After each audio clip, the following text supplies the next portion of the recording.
All right, on this episode of Bowks Talking Bouts, we got a big fight going down for Professional Fighters League. PFL coming back in a big way April 23rd, and we've got a lightweight main event between Clay Collard and Anthony Pettis. And I've got Clay Collard on the show right now. How's your day going so far there, Clay? Going wonderful, man. Just put a little time in the gym this morning and then just getting after it. Yeah, and what are the preparations like ahead of this one? Just being that you're, getting back to the MMA fold after being quite active on the boxing scene. Like, what are the preparations like? I imagine there's quite a bit of familiarity, being that you're very experienced with MMA. But is there a sense of, I guess, renewed vigor getting back to it? Like, yeah, we got the MMA camp rolling now. Yeah, so I mean, my goal has been this tournament since 2019. So.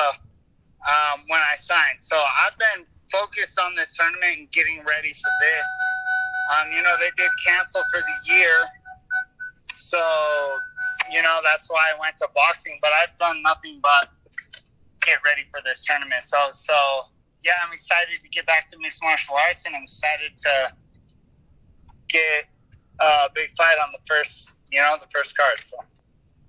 Yeah, and I mentioned just how active you've been in the boxing scene, and that even extends to, just a few days ago there. It's just been interesting to see, like, the amount of just fights you've gotten, like I said, over a dozen, too, and on some big cards, too, like on a bunch of top-ranked cards and stuff like that. It's kind of interesting because it seems like as much as things were kind of halted with, like, the PFL end of things, as you alluded to, it seems like things really took off during this, quote-unquote pandemic era where you were competing in the bubble. Yeah, man. I was very lucky and blessed to be able to fight as much as I have, the past year. And I think it's just kept me ready and kept me moving and grooving, to get to this fight on the 23rd. So I'm just super pumped and blessed, and yeah, I'm excited. Yeah, absolutely. And just, you'd mentioned the quality of opponent, just Anthony Pettis, a guy that, has that WEC and UFC gold behind him, someone that's a pretty hotly discussed signee here and everything like that. Like, what are your thoughts on getting this kind of a matchup? I imagine this is a guy you've had your eye on for a little while now.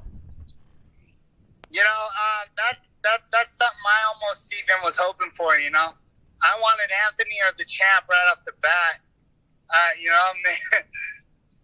I was speaking it into existence, and it happened. So, I got Anthony first. It's time to go out there and, we're the main event on the first PFL card since, 2019. So I'm ready to go out there and start the year off right and set the tone for the tournament this year, and just, let's go, baby. Let's go. Yeah, and I mean, it seems like you've been eyeballing him and a bunch of the other guys in the field, too. Like, I mean, obviously, like the champion you're looking at there, but also it seemed like Johnny Case was a guy you were interested in testing skills with, but it seemed like there was that friendly kind of dynamic, like training before, that kind of informed that dynamic there. So it really seems like you've got a great field of talent to kind of go through in the sense of a lot of good matchmaking permutations for you. Yeah, I believe I'm a bad matchup for anybody, anytime. So, I'm super pumped that it's Pettis. I'm super pumped we get to start the year off right. And I just can't wait. I'm going to be training hard, and we're going to bring it. And I'd seen an article from Insider.com that I thought was curious and thought to ask you about, because it had said that obviously you have a lengthy striking background, but it also said you haven't tested beyond a white belt in jiu-jitsu. Is that accurate? Because that's kind of a curious thing in my estimation. Yeah, man, I'm gonna be a white belt till I die. There you go. Yeah. And that's just because I take a white belt approach to white belt. I like to say I'm a real dirty white belt. I'm trying to get that thing so dirty that it turns black. But eventually, I might test. Who knows? But yeah, I'm a dirty white belt, baby. Let's go. Yeah, I love that kind of mentality with it and everything. But there was a period a bit before when you were supposed to be on that, Lomachenko Lopez undercard there, and the, positive COVID test there. And I only ask because I've seen just varying examples of this between fighters. Like some kind of are unaffected largely, some it affects them in a pretty pronounced way. Like what was the whole experience with COVID-19 from your perspective? Honestly, man, I would not have even known I was sick if I didn't get tested. So I felt great. I feel great right now. So, it kept me from fighting, and that sucks. But, I've had it. I dealt with it, and it's in the past now. So.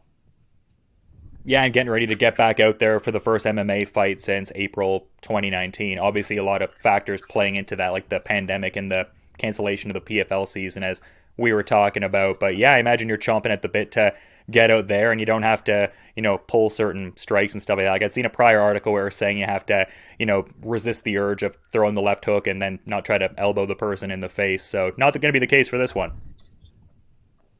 Yeah, I mean, still no elbows in PFL, but. I'm very excited to use all of my skills and all my techniques. I'm a good MMA fighter. Absolutely, that's definitely an understatement there. I mean, some of the guys you've gotten out there with and competed against, like obviously the Max Holloway performance, something a lot of people look at, but something a lot of people look at with PFL is the dynamic of winning the $1 million at the end there. It seems like you're looking to, put that into certain like gym related kind of costs and stuff like that, at least per a prior article there. Is that largely how you're going to, I guess, spend the $1 million if you get the ideal outcome and end up getting the big W on the New Year's Eve show and all? All right, man. I'm gonna try to get it back out my dog deserves, man. That's the plan. So there you go. I'm going to put it back into combat sports. I've already started a gym around, Idaho where I've been staying. And so I'll invest it in that business and continuing to grow combat sports. So. And I thought to ask this here just because it seems like the, I guess, quote-unquote celebrity boxing kind of stuff seems to be more popular nowadays, and I saw you had a tweet circa November during Jake Paul's last fight where you were kind of saying that it looked like a bit of a joke kind of thing. Like, what are your thoughts on this Jake Paul versus Ben Askren fight coming up? Is it just similar sentiment, another kind of spectacle more so? Yeah, man. It doesn't intrigue me whatsoever. I won't even watch the fight. I mean, Ben Askren's a wrestler, so let's box him. Yeah, smart move by Jake Paul, I guess. But yeah, the fact that it keeps getting brought up to me bothers me. So I just wish people would shut up about him. All right, well, yeah, I mean, probably shouldn't have brought that up, I suppose, but no, you're good. Not you. Just the whole thing in general, bro. I just don't like the fact that this dude's being talked about in combat sports. Like, he hasn't done nothing, So. Oh yeah, no, I was just being silly more so. But I mean, it's kind of interesting because like you're in a confluence that I think a lot of MMA fighters at least want to be in, like in the sense of like actively competing at a high level in the boxing world. And it seems like you're one of those guys that can really get the, I guess, unconventional angles going there. Like people talk about that with the MMA fighters going to boxing and whatnot. And Timothy Bradley kind of cited that aspect of your game during a June broadcast there. What's it like to kind of be able to have this confluence and to be able to like bridge that gap in like that kind of successful way? Because it seems like the consummate kind of result of the MMA fighter going to boxing kind of deal. Man, I'm a fighter. Boxing, MMA, I've been doing it all since I was a child, so yeah, if some more MMA fighters think they can be like me and jump sides, let's, give it a try. We'll see what happens, It's good to be a person doing it and being successful at it, and that's cool, so. Yeah, absolutely, man. And something I was noticing from a prior article, too, was saying that you've had to, take a few odd jobs over the years to kind of, keep certain money in the pocket and whatnot. What are some of those odd jobs that you were kind of keeping up during that time? I was a lifeguard. I worked at a car wash. I worked at a country store called IFA. I worked selling internet. I worked at fairgrounds. You know, I'll shovel your driveway for $20, man. You know, like, yeah, just whatever, man. Just gotta keep the train rolling somehow. So that's how it was done. So. Was it kind of just like whatever, like each job kind of was just a means to get money? Were there certain gigs you were more partial to than others? I've always been focused on fighting, you know, so sometimes in between fights and here and there, and like, you know, I've always been focused on fighting. That's been my dream and what I've been chasing. So yeah, as much as I don't want to start a career in the country store business, you know, like, that's not me. I'm trying to fight people. So yeah, it was just a means to an end until, you know, we could make something happen, beating people up, because that's what I love to do. So I guess I was just wondering if more like side gigs were more grating than others, or if it's just like a nebulous, like, whatever, punch in, punch out kind of deal. Yep, you nailed it.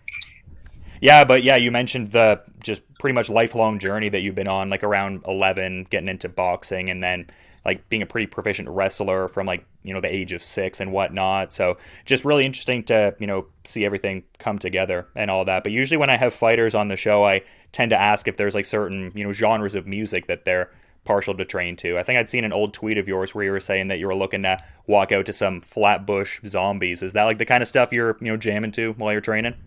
Yeah, I mean,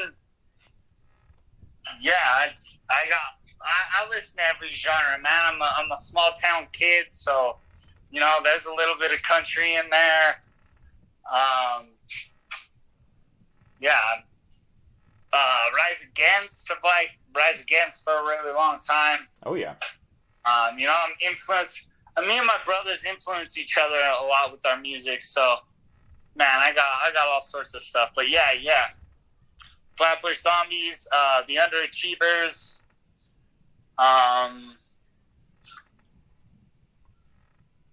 Yeah, stuff like that. I don't know. So you can always jam a little Sublime. Sublime's always fun to work out to. Some Blink-182. Oh yeah. So is the theme song decided for this one, or do you generally decide the walkout song closer to like fight time kind of deal? So I'm probably gonna walk out to Dax. But we'll see. Sometimes, you know, it might be a week before the fight, and I'll hear a song and be like, "That's it. That's the one we're walking at." You know, so it just depends, man. It's always something different, and it's always something that's I'm feeling at that time. So.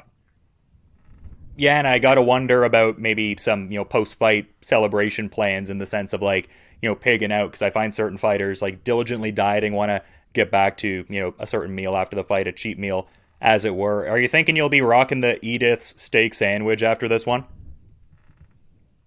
Oh man, maybe. I'm thinking I'm gonna get some ice cream though, man. Oh yeah. After this, I'm gonna get a big thing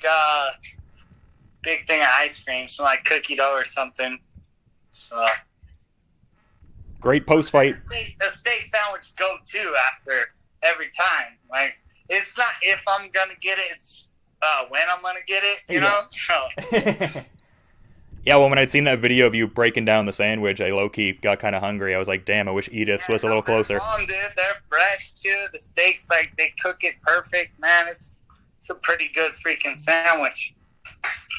Yeah, no, it seems like it, man. And it's been great getting some time with you ahead of this huge fight here and this, you know, big return to the MMA fold. But I want to be mindful of your time and, you know, your presumably pretty busy schedule. So to that point, is there anything you'd like to sort of add as a parting thought as we're wrapping up here, man? Yeah, man, just whoever's listening, don't forget to smile, and God bless. Smiling is very important, but also checking out this next fight as Clay Collard, Anthony Pettis topping the marquee in a lightweight bout on April 23rd for Professional Fighters League, PFL, making a comeback in a big way. Thanks for all the time, man. Appreciate getting all the insights ahead of this one, and yeah, just, you know, best of luck in the remainder of the preparations, and have a good rest of your day, too. All right, thank you, sir. See ya.